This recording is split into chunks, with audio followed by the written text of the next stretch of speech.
Dear students, good morning everyone.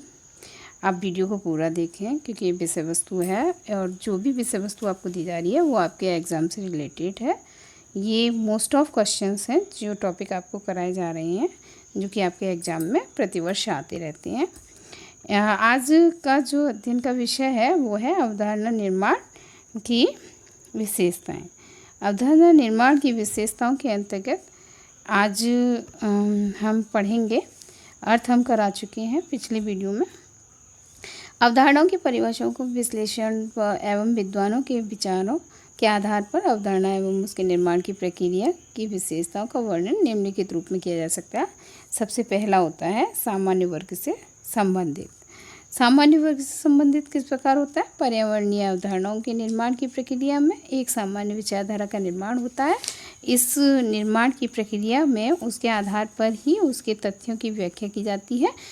जैसे गाय दूध देती है, भैंस दूध देती है, बकरी दूध देती है, कुत्ता हमारे घर की सुरक्षा करता है, इत्यादि प्रकार से इन सभी जानवरों का संबंध एक ही श्रेणी के पालतू जानवरों से होता है।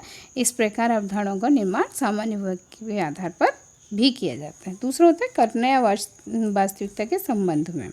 कल्पना या वास्तविकता के संबंध में किस प्रकार से किया जाता है?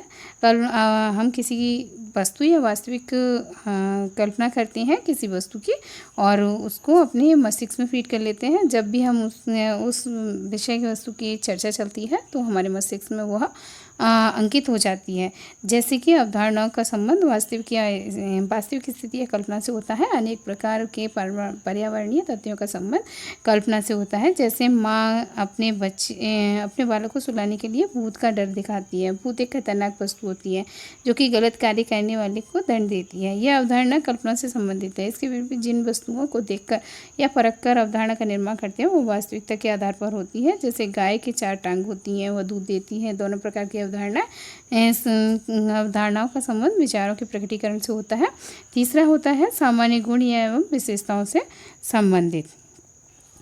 इसके अंतर्गत अवधारणा का संबंध किसी वस्तु या जाति विशेष की सामान्य विशेषताओं एवं गुणों से होता है। जो जंगली जानवरों की अवधारणाओं में यह माना जाता है कि ये जानवर हिंसक होते हैं, ये मांसाहारी होते हैं, इनका आवास जंगलों में ही होता है, जबकि पालतू जानवर हमारे जीवन के लिए उपयोगी होते हैं, इनसे भी हिंसा का कोई भय नहीं होता है। इस प्रकार की अवधारणाएं जाति या वस्तु विशेष के सामान्य गुणों का प्रदर्शन करती हैं। नेक्स्ट होता है अनुभवों के आधार पर के साथ में ये होता है अवधारणाओं का सामान्य संबंध अनुभवों के आधार पर भी होता है। अनुभवों के आधार पर भी अवधारणाओं का निर्माण किया जाता है।